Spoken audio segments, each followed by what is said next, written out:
بالله من الشيطان الرجيم. بسم الله الرحمن الرحيم. هو الذي جعل لكم الأرض ذلولا فامشوا في مناكبها وكلوا من رزقه وإليه النشور. آمنتم من في السماء أن يخسف بكم الأرض فإذا هي تمور أم أمنتم من في السماء أن يرسل عليكم حاصبا فستعلمون كيف نذير. وعليكم ورحمة الله وبركاته. الحمد لله رب العالمين، والصلاة والسلام على رسوله الكريم وعلى آله وصحبه أجمعين، أما بعد. أعوذ بالله من الشيطان الرجيم. بسم الله الرحمن الرحيم. وأحل الله البيع وحرم الربا. وقال الله تبارك وتعالى في موضع آخر: يا أيها الذين آمنوا لا تأكلوا الربا. قابل صدر احترام صدر اجلاس، محترم المقام ناظم عمومی مرکزی جمعیت اہل حدیث ہند حضرت مولانا اصغر علی امام مہدی سلفی حفظہ اللہ، و ذمہ داران مرکزی جمعیت اہل حدیث اور صوبائی و ضلعی جمعیت اہل حدیثوں کے ذمہ داران، عمراء اور نوزمہ اور سلفیان ہند، جیسا کہ بھی آپ نے ناظم اجلاس سے عنوان سماعت فرمایا، عنوان ہے سود سے پاک معاشرے کی تشکیل میں ائمہ کا کردار۔ حضرات اکرامی قدر، ہم اور آپ جانتے ہیں اور اس بات کی وضاحت میں ضروری اور مناسب سمجھتا ہوں کہ ایک میں ادنا سا طالب علم ہوں جس نے اپنے ان اساتذہ اور علماء کی نگرانی میں کچھ بولنے کا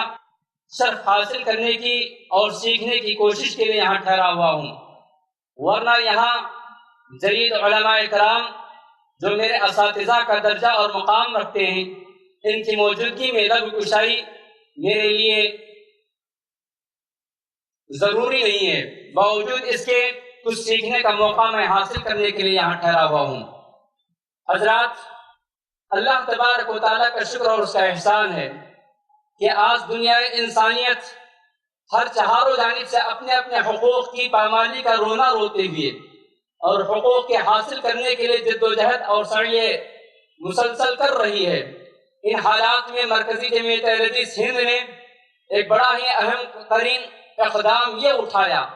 کہ ائمہ اور خطبہ کے حقوق کی وضاحت کے لیے آج کا یہ مجموعہ یہاں جمع کیا گیا۔ آئیے میں اپنے موضوع کی جانب چلنا مناسب سمجھتا ہوں، اس لیے کہ وقت بھی بہت کم اور وہ موضوع بھی بہت اہم اور گفتگو بھی بہت طویل ہے، لیکن مختصراً میں اشارات اور کنایات کے ذریعے اپنی بات کو ختم کروں گا۔ حقیقت یہی ہے، صحرا صحرا غم کے بگولے بستی بستی درد کی آگ،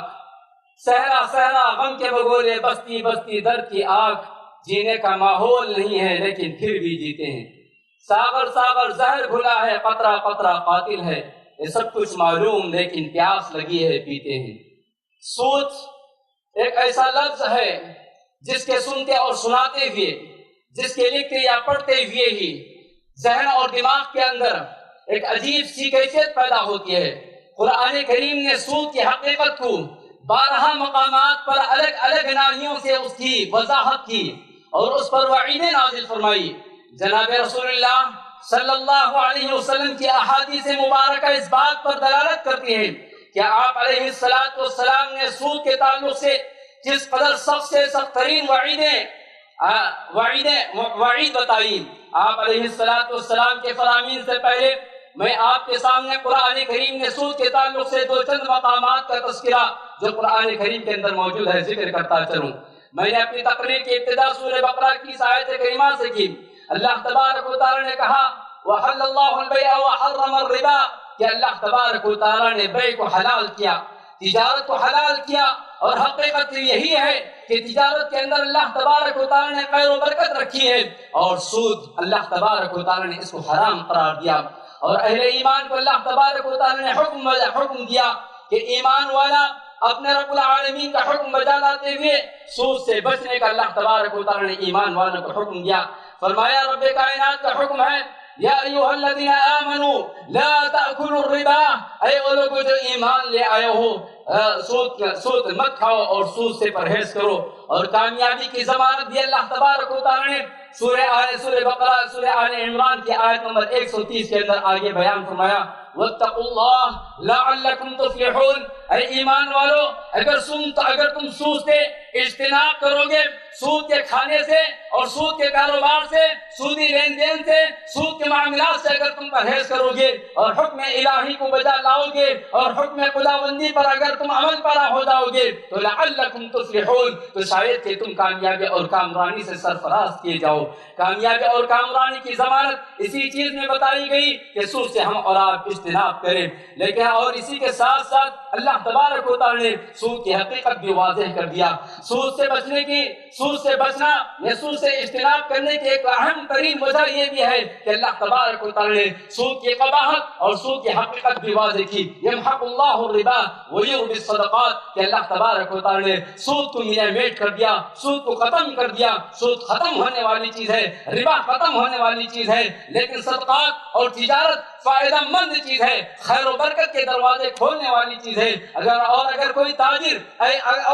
تاجر ایمانداری کے ساتھ، امانتداری کے ساتھ اور حسن تجارت کا معاملہ کرتا ہے تو جنت کے اندر شہداء، صدیقین اور صالحین اور ائمہ کے پہلو میں بیٹھنا اسے نصیب ہوگا۔ اتنا ہی نہیں بلکہ اللہ تبارک و تعالیٰ نے اہل ایمان کو سود سے اجتناب کرنے کا حکم دیتے ہوئے دوسری آیت کریمہ میں بیان فرمایا یا ایھا الذین آمنوا وذروا ما بقی من الربا ان کنتم مؤمنین، اگر تم ایمان والے ہو، ایمان کا دعویٰ کرتے ہو تو سود سے، بیاج سے، ربا سے بچ جاؤ، تبھی تمہارا ایمان مکمل ہوگا اور تم اپنے دعوے کے اندر سچے ہوگے۔ اسی طرح اللہ تبارک و تعالیٰ نے سود کی قباحت اور سود پر وعید نازل فرماتے ہوئے یہاں تک بیان فرما دیا۔ اللہ تبارک و تعالیٰ نے کہا اگر تم سود سے باز نہیں آتے ہو تو تیار ہو جاؤ رب کے ساتھ جنگ کے لیے۔ اللہ نے کہا فَإِن لَّمْ تَفْعَلُوا فَأْذَنُوا بِحَرْبٍ مِّنَ اللَّهِ وَرَسُولِهِ، اگر تم سود سے باز نہیں آتے ہو اور سود کو چھوڑنا نہیں چاہتے ہو تو تیار ہو جاؤ اللہ اور اس کے رسول کے ساتھ جنگ کرنے کے لیے۔ میرے بھائیوں اور محترم بزرگوں اور ائمہ اعظام و خطباء کرام، آپ نے دیکھا قرآن کریم کے ان چند آیات کے اندر اللہ تبارک و تعالیٰ نے سود کی قباحت کس انداز میں بیان فرمایا، اور پھر اللہ تبارک و تعالیٰ نے جنگ کا اعلان فرما دیا، جبکہ اللہ تبارک و تعالیٰ کے ساتھ کوئی جنگ کرنے کی نہ ہمت کر سکتا ہے نہ جرأت کر سکتا ہے، جیسا کہ اللہ نے کہا امن ھذا الذی ھو جند لکم ینصرکم من دون الرحمن، اللہ تبارک و تعالیٰ کے ساتھ جنگ کرنا کسی کی بس کی بات نہیں، لیکن سود کی قباحت اور سود کا معاملہ اس قدر اہم ترین ہے کہ اللہ تبارک و تعالیٰ نے جنگ سے اس کی تعبیر فرمایا۔ سود کی قباحت احادیث رسول کے اندر ہمیں بہت ساری احادیث ملتی ہیں، لیکن ایک دو احادیث میں آپ کے سامنے پیش کرتا چلوں۔ آپ علیہ السلام نے سود کے تعلق سے جب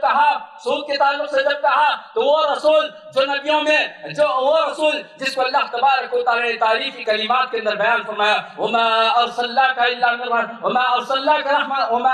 الا من رحمت للعالمین، کہ اے نبی ہم نے آپ کو سارے عالموں کے لیے رحمت بنا کر بھیجا۔ طائف کے میدان میں دعا دینے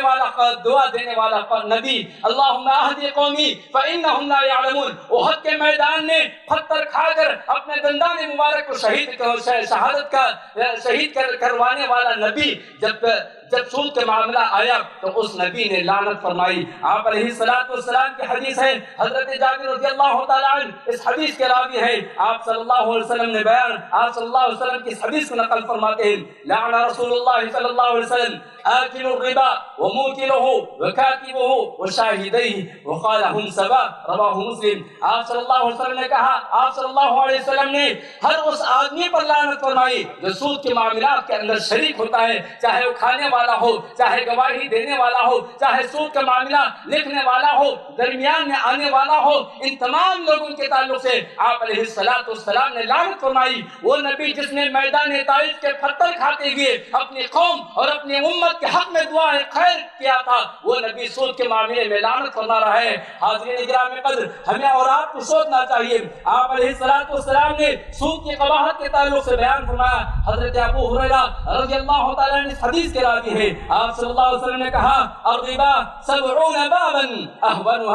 اهونها عند اللہ عز وجل ان ينكح الرجل امه، کہ آپ صلی اللہ علیہ وسلم نے کہا کہ سود کے 70 باب ہیں، سود کے 70 باب ہیں، اس میں سے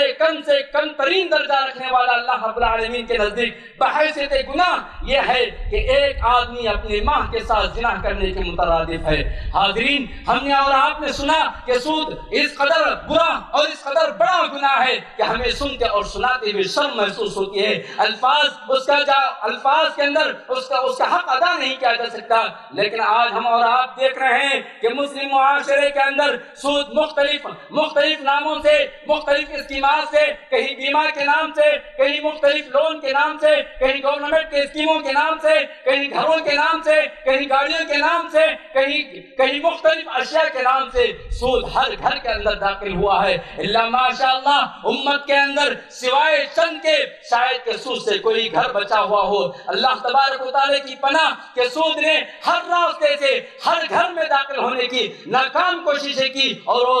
وہ اس کے اندر کامیاب ہو رہا ہے، جبکہ حضرت نعمان بن بشیر رضی اللہ تعالی عنہ کی روایت کردہ حدیث ہماری نگاہوں کے سامنے ہے، اور پیارے نبی علیہ السلام نے ایسے ہی حالات کے تعلق سے کہا تھا۔ آپ صلی اللہ علیہ وسلم کی اس حدیث کو حضرت نعمان بن بشیر رضی اللہ تعالی عنہ کہتے ہیں کہ میں نے آپ علیہ السلام کو فرماتے ہوئے سنا ان الحلال بین، کہ بے شک حلال تمام کی تمام چیزیں واضح ہیں، وَإِنَّ الْحَرَامَ بَيِّنٌ، اور حرام بھی واضح ہے۔ حلال اور حرام کے درمیان کوئی تذبذب کا معاملہ نہیں، کوئی شک و شبہ کا معاملہ نہیں۔ اگر کہیں کسی جگہ میں اگر کسی معاملے کے اندر شک و شبہ کا معاملہ آتا ہے تو آپ علیہ السلام کا واضح ترین حکم یہ ہے کہ ہم اس سے بچ جائیں۔ لہذا آج سماج کے اندر سود اس بری طرح پھیل چکا ہے کہ گھر کے اندر خصوصیت کے ساتھ خریوں کا معاملہ یہاں تک پہنچ چکا ہے کہ مسلم خواتین گورنمنٹ کے مختلف اسکیمات کو لینے کے لیے ایمان، عزت اور مذہب، اخلاق، عقیدہ ساری چیزوں کو بیچ کر سود کی لعنت میں ملوث ہو رہے ہیں۔ اب آئیے میری تقریر کا دوسرا حصہ ہے ائمہ کا کردار۔ حضرات، ہم اور آپ جانتے ہیں ائمہ، ان کا مقام میں کیا بیان کروں؟ رب العالمین نے اپنے کلام مجید کے اندر اہل علم کا تذکرہ کیا، یرفع اللہ الذین آمنوا منکم والذین اوتوا العلم درجات، کہ ان کے درجات کی بلندگی کا اعلان رب نے کیا، اور اللہ تبارک و تعالی نے علماء کے تعلق سے کہا انما یخشی اللہ من عبادہ العلماء، سارے بندوں کے اندر اللہ رب العالمین کا تقوی، اللہ رب العالمین کا ڈر اور خوف رکھنے والے اگر کوئی طبقہ ہے تو وہ ائمہ کا اور علماء اور خطباء کا طبقہ ہو سکتا ہے، اس لیے کہ یہ اللہ رب العالمین کے احکامات کو جانتے ہیں۔ لہذا ائمہ اکرام نے سود کے ختم کرنے کے سلسلے میں جو کارروائیاں یا ان کا جو کردار ہے، میں مختصر اشارات اور کنایات میں اپنی بات کو ختم کروں گا۔ سب سے پہلی بات تو یہ ہے کہ دنیا کی تاریخ اس بات کی گواہی دے گی، چاہے وہ قریے کا امام ہو، چاہے وہ شہر کا امام ہو، چاہے وہ 50,000 تنخواہ لینے والا امام ہو یا چاہے 1,500 کا تنخواہ والا امام ہو، آج تک تاریخ نے کہیں اس بات کا ثبوت پیش نہیں کر سکی کہ امام نے سود کا کاروبار کیا ہو یا سود پر قرض لیا ہو۔ سب سے پہلی بات تو یہ کہ ائمہ اور علماء اور حفاظ اور خطباء کرام نے یا ایھا الذین آمنوا قوا انفسکم واہلیکم نارا، اس آیت کے مصداق ہوتے ہوئے اپنے آپ کو سود سے پاک رکھنے کی کوشش کرتے ہیں، اگرچہ کہ وہ جان آفرین کے حوالے کرنے کی نوبت آئے تب بھی کرتے ہیں۔ فاقہ اور مفلسی اور مجبوری میں زندگی بسر کرنا پسند کرتے ہیں، لیکن سود کا ایک شائبہ بھی ان کی زندگیوں کے اندر داخل کرنا یہ پسند نہیں کرتے۔ تو سب سے پہلی بات یہ ہے کہ معاشرے معاشرے کو سود سے پاک کرنے کے اندر ائمہ کا اولین ترین کردار یہ ہے کہ ائمہ نے اپنے آپ کو سود سے پاک رکھا. اس کے بعد عوام الناس کو سود کی لعنتوں سے اور سود کے کردار سے پاک، سود کی برائیوں سے پاک رکھنے کے لیے حالات اور مواقع کے اعتبار سے دروس دیا کرتے ہیں، اور قدوات اجماع کے ذریعے اور اجتماعات اور اجلاس عام کے ذریعے ائمہ سود کی تباہ کاریوں کا ذکر کرتے ہیں، اور اسی کے ساتھ ساتھ تقریر کے ساتھ ساتھ تحریر کا بھی سہارا لیتے ہیں. تصنیف و تالیف کی 2 کتابوں کا نام میں بطور نمونہ پیش کر اپنی بات کو ختم کر دیتا ہوں. سود کے احکام و مسائل حضرت الشیخ دکتور فضل الرحمن مدنی حفظہ اللہ، اور بیمہ کے احکام و مسائل حضرت مولانا مختار احمد ندوی رحمۃ اللہ علیہ، اور حرمت ربا اور غیر سودی مالیاتی نظام ڈاکٹر محمود احمد غازی اور امین الرحمن مدنی اور کلیم اللہ عمری مدنی حفظہ اللہ، اور دیگر علماء اکرام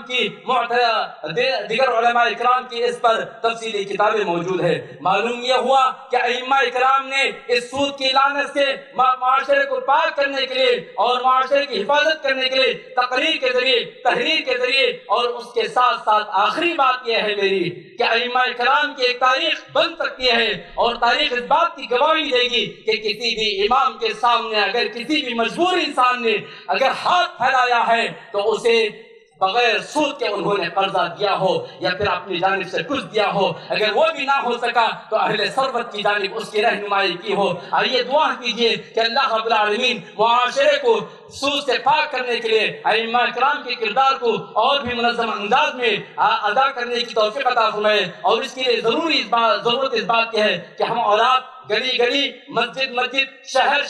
مقامی، ضلعی، صوبائی سطح پر بیت المال کا قیام ہی سود کا خاتمہ ہو سکتا ہے. بیت المال کے قیام کے لیے ائمہ، علماء اور خطبہ اور ذمہ داران جمعیت سے اپیل کی جاتی ہے کہ وہ مساجد، شہر قریہ بیت المال کا قیام کرے، تاکہ ہمارا وہ طبقہ جو مفلسی اور غربت کا شکار ہے وہ سود سے بچ کر بلا سودی قرضہ لے کر اپنی ضروریات کو مکمل کر سکے. آخر میں ذمہ داران مرکزی جمعیت اہل حدیث ہند کا دل کی گہرائیوں کے ساتھ، صمیم قلب کے ساتھ صوبائی جمعیت اہل حدیث آندھرا پردیش کے تمام ارکان اور تمام اکائیوں کی جانب سے تہنیت پیش کرتا ہوں اور مبارکباد پیش کرتا ہوں کہ آپ نے حالات